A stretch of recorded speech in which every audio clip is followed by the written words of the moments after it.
This Sonic Obsession jumping in on Vinyl Tag 2024 with a look back at 2023.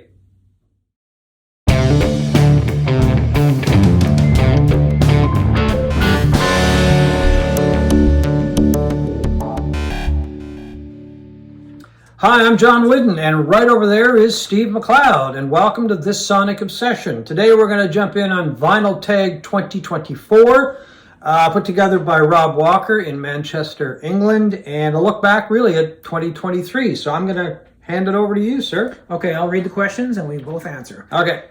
John, your favorite record you bought in 2023? It is The Third Mind 2, the follow-up to The Third Mind.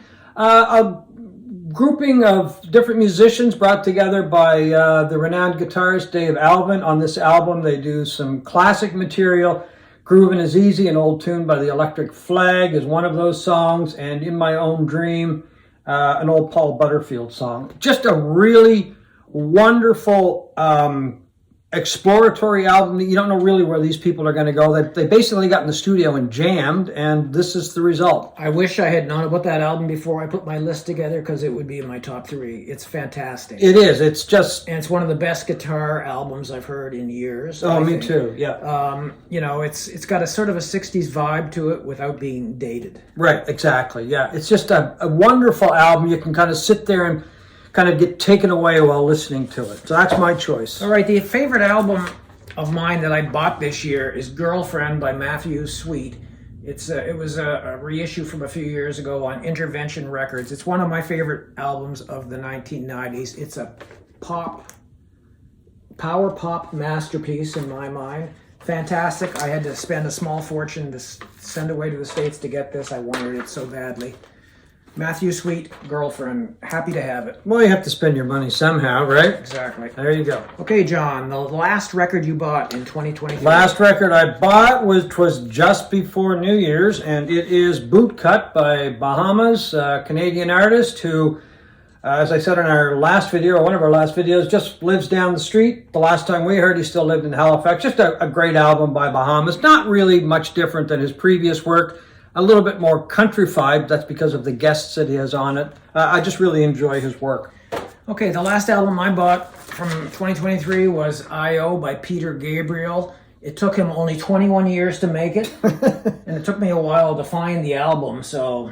Yeah. Well, there are 3 different mixes for that album. 3 different correct? mixes. This is the bright side mix, the dark side mix, and there's an Atmos mix. And this is the dark side mix, which is a little darker than the bright side mix. That's the best way to explain it. Yeah. A fantastic return to form for Peter Gabriel in the vein of his classic 80s album, Soul. Okay. The next one is show a band or singer that released 2 or more records in the same year. Okay, well, I was going to mention The National because they put out a couple of albums this year. I'm not a big National fan, so I thought I would feature a band that I really like that put out 2 albums in 1969 that I love. This was the first one, Led Zeppelin. It's the first album by Zeppelin. And I believe I've heard of them. Oh, I think so. And this is the second album, which is my favorite Led Zeppelin album, Led Zeppelin 2. All right. And mine, released in the same year, are Sgt. Pepper by the Beatles and Magical Mystery Tour, 1967. Okay.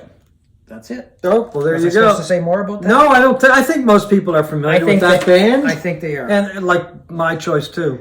Okay, if you could only listen to music from one decade, what would it be? 60s. 60s for you? Yeah. I went back and forth on this one. I did too, 60s and 70s, but it's the 60s because I look back at some of the stuff that was released in the 60s, and it kind of built the foundation of my musical tastes. And I still listen to a lot of material from back in the 60s, and I just, some of the stuff that came out of there was just so strong. I mean, it's still strong today. Yeah, but there is one thing here I have to throw in. My favorite live album of all time would not be included, which is the Allman Brothers at Fillmore East. Yes. But I couldn't help it when they recorded it. So or anyway. The bulk of their albums, for that matter. Well, there you go. But, Which is why I picked the 1970s. There's just so many classic albums. I mean, how could you not have albums by the classic period of Zeppelin and The Who and Springsteen and Neil Young. Oh, I know. David Bowie. No, it's the 70s all the way for me. Okay.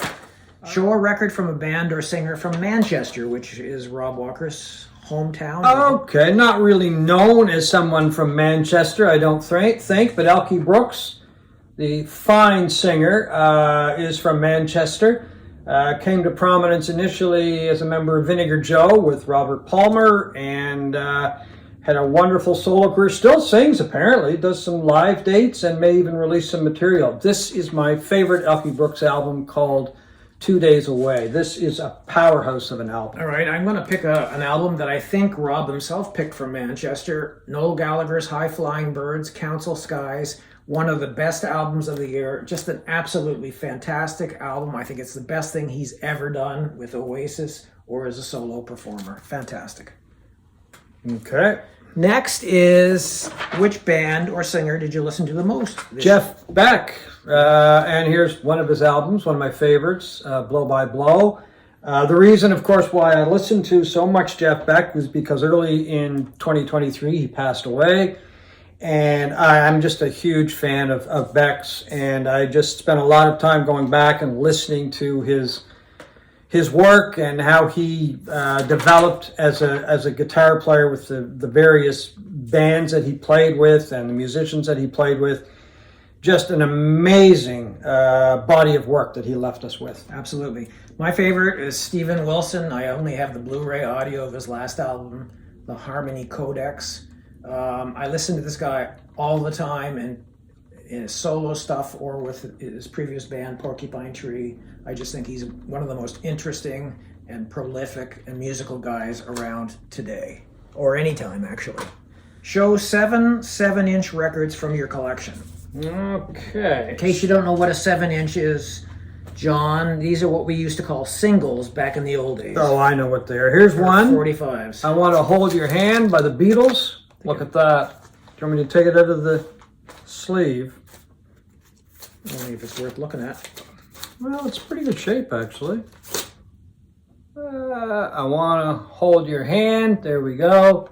Flip side of that is I Saw Her Standing There. This is back in the day when singles came, double-sided singles, usually strong material on both sides. Another one, a classic, White Room by Cream. The flip side of that is, excuse me, Those Were the Days. Another Beatles one for you, Twist and Shout is there. And can you tell me the flip side of that while you're sneaking a peek at it? Well, there? actually, I knew that because did you? that was one we had. There's a Place. Oh, There's a Place. Okay. There's a Place. We're going way back, and I mean way back, and I think this is an original copy. Bo Diddley and True Love Ways by Buddy Holly. And I'm not sure which was the A side and which was the B side, because it doesn't say on this one. Do you have any idea? I don't. Okay, but they were both strong songs anyway. Another Beatles, Hey Jude, and on the flip side of this puppy was Rebel. Okay, it's all crooked here. There we go. Oh, still upside down. Revolution. Can you see it now? No. Anyway, this is difficult to try to. Oh, see, I got it. There we go. I think, is that right? Yeah. Okay, Revolution by the Beatles. Hey Jude, that's probably the greatest double-sided single ever. Here's a new one by the Beatles called Now and Then, and one by Jeff Beck and Eric Clapton. This is new as well. Their version of Moon River. So that's my 7 singles. Mine will be a lot easier because I have not bought a single, as we called them, or a 45, since Let It Be came out by the Beatles in 1970. I used to own a lot, but they're all gone. I have a couple of singles that appeared in albums that were released. Well, they count. Oh, this is They're still singles. This is The Loner and Sugar Mountain, but I don't have 7 of them. By Neil Young. It was in his greatest hit packages of a few years ago, and this is the latest. We're going to get there in the end, and Pretty Boy, acoustic version by Noel Gallagher and the High Flying Birds. Okay. Okay. Which four musicians, dead or alive, are coming to your dinner party? Okay, John Lennon, Duane Allman, And I Jeff Beck. and Keith Richards, I'm going to say. Nope, No way. nope. Take another guess. I'll give you one more guess. Well, I already asked you earlier if Hendrix was on your list, and you said no. No. So I don't know. Buddy Holly. Really? I love Buddy Holly. And Buddy Holly was really the first artist that I can ever remember hearing. My brother had a single. Every Day was the single. And I played it unbeknownst to him because I wasn't allowed to touch his records. But anyway, I played it one day and I was like, well, who is this guy? It blew me away because up to that point I was really just familiar with a lot of country music because that's what the local radio station played. But I've always liked Buddy Holly. I mean, his contribution to popular music and rock music, I don't think it can be measured. I mean, he was one of the first guys that write all his own material, produce all his own material.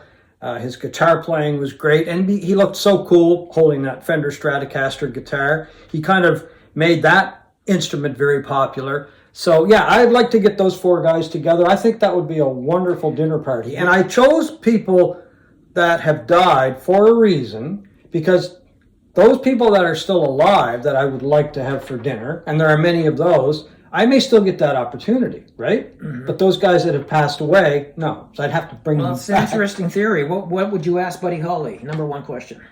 I would ask Buddy Holly what inspired him and what made him so good to be able to write such great material at such a young age. And the one question that I would really like to ask Buddy Holly is, if he had lived, where do you think you would have gone with music? Because that's a question that we always ask that about Jimi Hendrix, right? Yeah. But Buddy Holly, I think, is another guy that I'd like to ask that to. He was starting to get a little bit more middle of the road, as we used to call it. Like True Love Ways, the single I just showed, was an example of that. But I think that would be just a blast. All right, my dinner guess would be my favorite Beatle, Paul McCartney. Mm-hmm. And I figured I've gone back and forth on this list. Yeah, you said you I were was having right some up to the last difficulty. second. And then I decided I cannot have McCartney without having Lennon. I have to see the interplay between the two. Well, that would be fun. To see whether they have buried the hatchet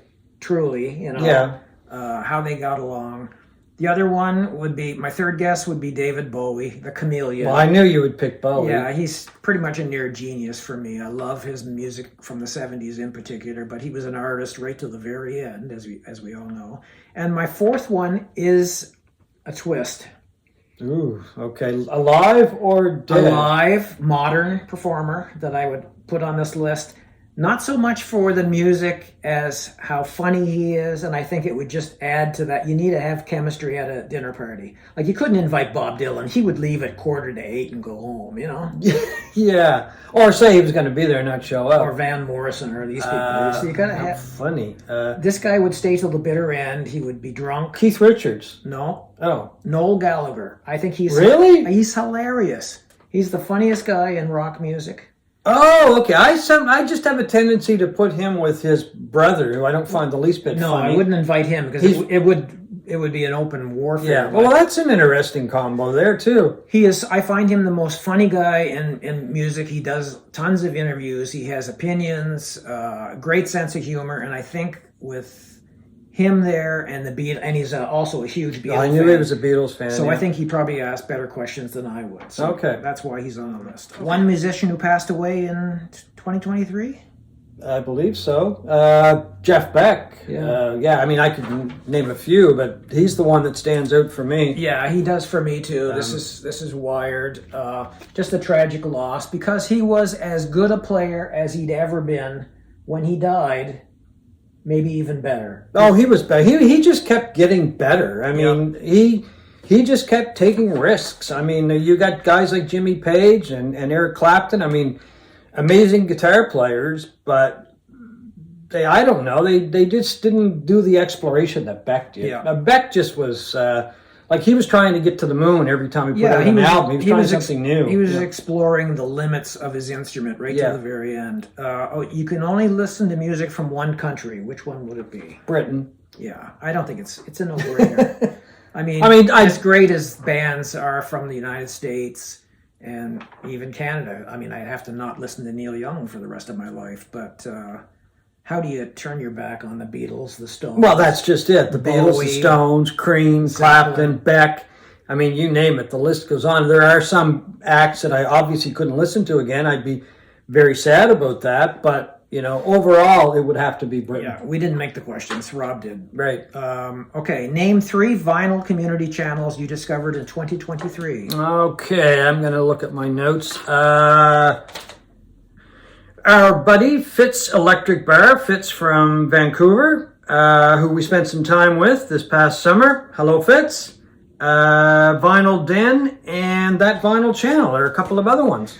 Yeah, Fitz, he has a incredible taste in music, very eclectic taste in music. If you want to hear about a band or performer or musician that you've never heard of before, go to his channel.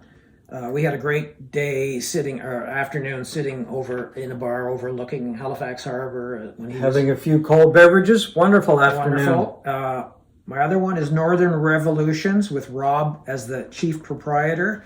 He is the undefeated champion of Canadian music in the vinyl. Okay, I'll have to check. I think I have seen him, yeah, but he's I'm not that familiar with it.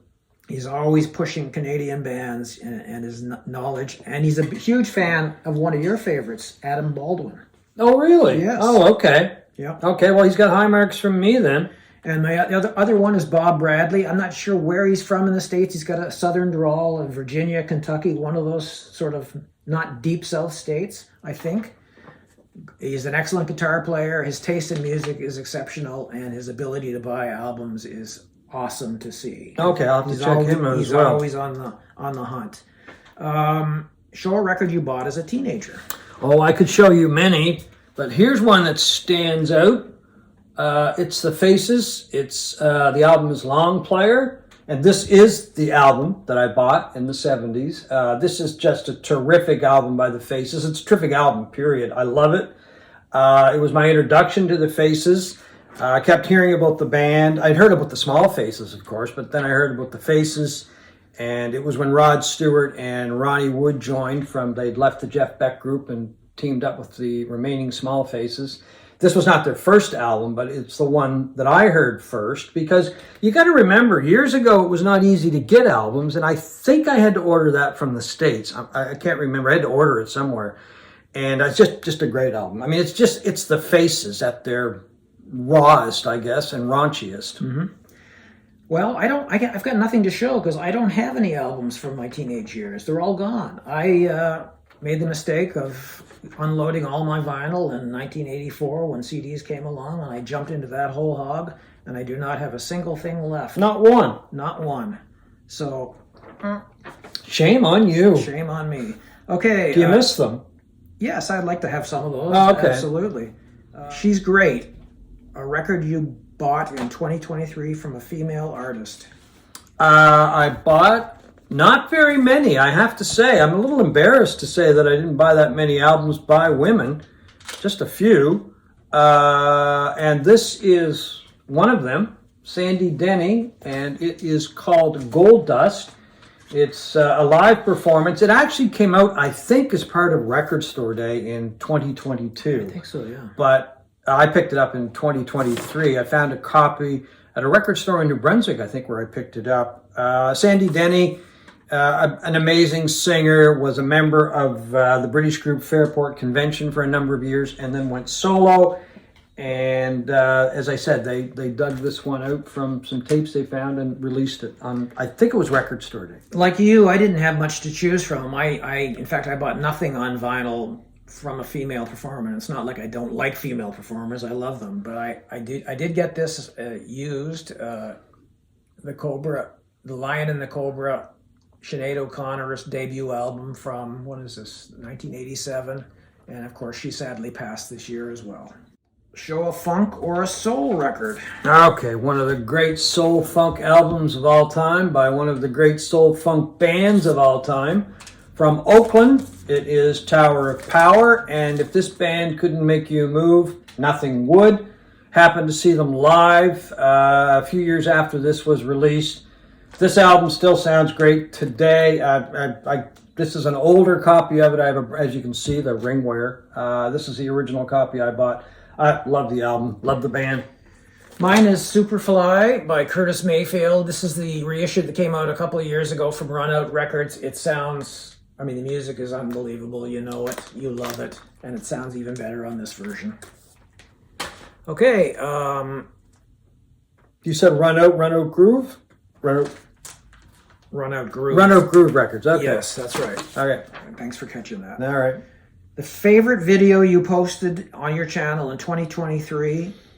Oh, it would be happy to be the video that we did about the Jeff Beck tribute concerts. I mean, 2 wonderful nights of watching, some of the greatest guitar players in the world pay tribute to who I consider the greatest guitar player in the world, Jeff Beck. And, the concerts were just magic, and I hope I brought that across when we were talking about it in the video. And your favorite video by somebody else?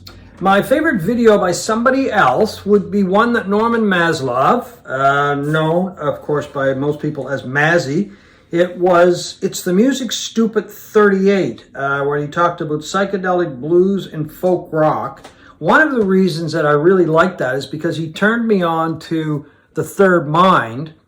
But then he was talking about Butterfield Blues Band, the Super Session with Al Cooper and Mike Bloomfield. And I went back and I started listening to that stuff, God, it was good. It was just so powerful, especially Butterfield and his blues band. And the Super Session stuff was really interesting. But he made me aware of The Third Mind. I think he had talked about The Third Mind in his wrap-up video, and then I went back and checked that one out and got some more details. And it's an album I can't say enough about. So thank you, Mazzy. All right, my favorite video or videos is 2 that I did on my brother's record collection 11 months ago.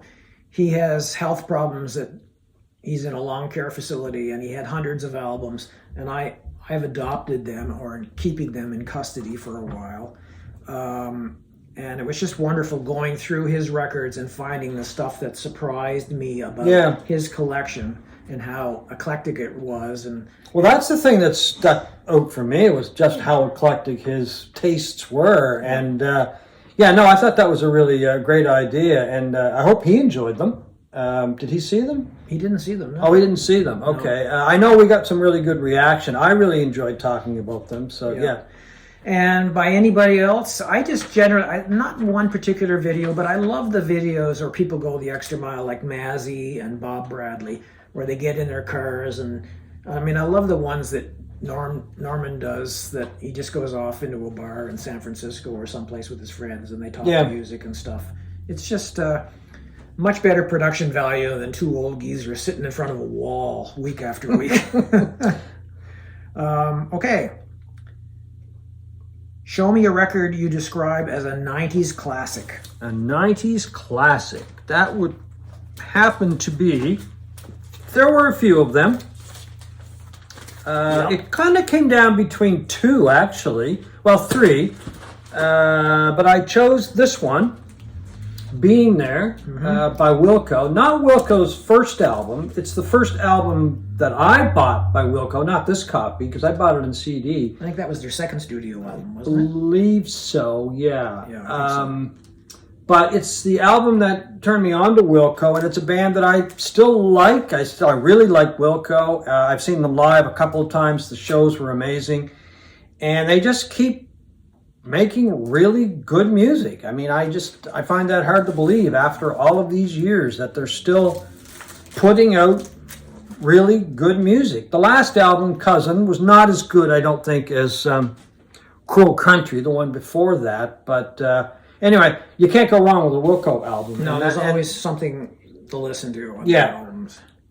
So, your turn. Yeah, mine is Kerosene Hat by Cracker, which came out in, what year did this come out in? 1993. Just absolutely one of my favorite albums of the 1990s. An unbelievable blend of rock, blues, country, and just great, fantastic music. This came out on Music on Vinyl a few years ago, and I'm thrilled to have it. I think one of the people that's involved with The Third Mind played with Cracker, too. Yeah. Yes, he did. Yeah, I'm not sure which member, but Remember seeing the name. Yeah. Okay, question number 18. If you could walk into a record cover in your collection, which one would it be? Well, it would be this one. I've walked across that sidewalk a couple of times. There are pictures of me walking across the sidewalk. Not with anybody else. The road is too busy now. It's called, of course, it's Abbey Road by the Beatles. So that would be the one. I don't know if I'd fit maybe between John and Ringo there, or Ringo and Paul. I'm not quite sure, or even just maybe before John. I'm not quite sure. That would be the one that I would go with. But as I say, I'm going to cheat just a little bit, because here's another one, and it's the Allman Brothers Band's. It's the first album they did, and this is the back of the album, and there is a picture of me somewhere standing exactly where Barry Oakley is standing, right there. I had it taken by a guy years ago. We were in Macon one afternoon. There was a band called Stillwater, and I was hanging out with them. And I believe it was Rob Walker, a member of the band, took the picture, but he never sent me a funny Rob Walker, right? Yeah. But this is a different Rob Walker than the vinyl tag Rob Walker. Took the picture. He said he'd send me a copy. I never did receive it. So I could kind of take Barry out and put me in there. I know it's the back of the album, but anyway, it would be kind of a fun thing to do. So, well, if I could walk into the cover of any album, it would be the cover, arguably the greatest cover on the greatest album in history, Sgt. Pepper. And in a way, John, I'm already on the cover. Can you see? Oh, I see there. Well, look at that. I never noticed that before. You better show everybody. Yeah. This is, if I could focus in, right in the top row in the middle. There. That is the 11-year-old me in 1966, grade 5 student at Father Lacombe Elementary School in Edmonton, Alberta. And I was a big Beatles fan. And thankfully to Peter Blake and, what was the other guy's name? There was 2 guys that did the cover art. Won a Grammy Award for it. I can't remember. I wrote it down the name here. Peter Blake rings John Hayworth. Okay. Thanks to them, they left a gap between Edgar Allan Poe and Fred Astaire that I could put my Brill-creamed noggin. There you go. And so I'm already on the cover, Well, John. I'm amazed now. You'll have to autograph that for me later, will you? Okay, last question. Okay, Last good one, question. by the way. Good one. Show a record you're from, number 19. Show a record you're so familiar with, it feels like a greatest hits package. Oh, the Beatles. Abbey Road. Hard to argue. I think I could probably sing that whole album without even checking the lyric sheet. Ziggy Stardust by David Bowie. My favorite album of all time. I've played this so many times. I know every word on it. It is a greatest hits package as far as I'm concerned. Okay, we missed a question. Number 14. Show a record you have that everyone has, then one no one has. Okay, I'm going to go back to Abbey Road because I think everybody owns this, don't they? In one form or another. Album, CD. That would be my choice. So your turn? One no one has. Oh, okay. Well, I thought you were going to show the one that... No. Okay, I don't think anybody has this other than me. It's it's an album by a band called the Central Nervous System from Nova Scotia. It is called I Could Have Danced All Night. This was a group that was very popular, going back into the 60s, early 70s, I believe. And the interesting thing about this album, it was produced by Tom Wilson, who did a lot of work with Bob Dylan in the early days. And it was engineered by Eddie Kramer, who worked with numerous bands, probably most famously worked with Jimi Hendrix, but he also, he was an engineer and producer. He worked with Zeppelin, he worked with the Stones, he even did some work with the Beatles. Some of these musicians are around the scene in Nova Scotia for years. Keith Jollymore went on to play with Lighthouse. Richie Oakley was a great guitar player. He played with Soma and with the band called Oakley. Jimmy White played with Pepper Tree, and Doug Billard was also a member of Pepper Tree. So I've never seen another copy of this album. That's a good choice. My choice is from one album everybody has is Fleetwood Mac's Rumors. I mean, it's sold a gazillion copies. Everybody has it and should have it. Yeah. And my other choice is Matt Minglewood's Five. Matt Minglewood is one of those local workhorses of Nova Scotia music. I mean, people will have this album, but this is the closest I can come to something that is obscure. Yeah, I have a friend of mine who says that's one of his favorite Matt albums. So he is a blues rocker from Cape Breton in Nova Scotia. Put out many albums in the 70s and 80s, and is one of those guys like April Wine, who we profiled a while back, who everybody saw in the 1970s Exactly, and 80s, playing in every bar, gin joint. well, he played probably in Hockey every arena. bar, gin joint, from here to Vancouver Island, I guess. Yeah, and it's a very catchy, robust, loud rock and roll, blues rock, boogie music, whatever you want to call it, bar music. Matt Minglewood. So there, I think we've No. got it. Did we No. forget something else? One last question, Oh, number okay. 20. Sorry. Show me a record released in 1974. Oh, okay. Yes, that's right. So I've got to get a little plug in here for, I think, one of the greatest bands of all time, which I mention as much as I can, Little Feat. Feats Don't Fail Me Now. This is a great Little Feat album. Well, Little Feat really didn't make a bad album. Some weaker than the others. Rock and Roll Doctor is on here. Oh Atlanta, Feats Don't Fail Me Now, Skin It Back, Cold Triple Face Boogie. It's just Little Feat doing what Little Feat does, playing their hearts out. Anyway. My choice from 1974 is Taking Tiger Mountain by Strategy by Eno. He made 3 of the most incredibly different and groundbreaking albums of the 1970s that hold up today better than most do. Fantastic record. So I think that's it. That's it. Okay. Anyway, we jumped around there a little bit, but the main thing is we got answers to all the questions. So anyway, we hope you have enjoyed our participation in Vinyl Tag. We thought it was a lot of fun. So anyway, thank you for watching this Sonic Obsession. See you later.